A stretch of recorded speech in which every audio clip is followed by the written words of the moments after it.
নমস্কার বন্ধুরা, আজকে রান্না করবো চিকেন। তাতে চিকেনটা একটু আমি অন্যভাবে রান্না করবো। এখানে চিকেনে নুন, হলুদ আর টমেটো, রসুন পেস্টটা মাখিয়ে রেখে দিয়েছি। এখানে বসিয়ে আলুটা ভেজে নেব। একটা আলু 4 পিস করে দিয়েছি, বেশি আলু দিলে মাংসে ভালো লাগে না।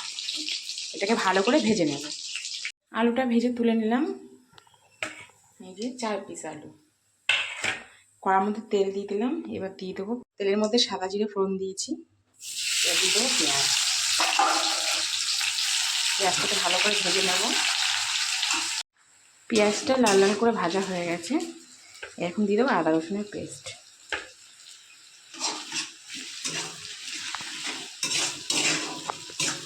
দিয়ে দিলাম সব রকম গুঁড়ো মশলা যা যা লাগে, দিয়ে এবার ভালো করে এটাকে কষাবো।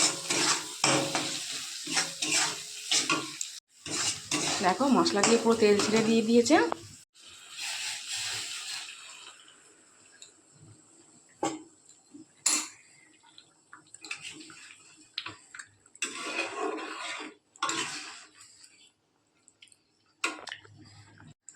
এখন দিয়ে দেবো আলু।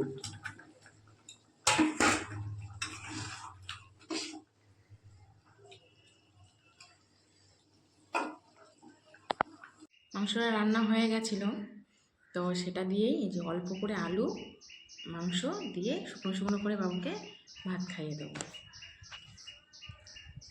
কি করবো, অল্প একটু মানুষে খেতে হচ্ছে। হ্যাঁ, তবুও তোমার খাওয়া উচিত না, তবুও বলছো খাবে। ঠিক আছে।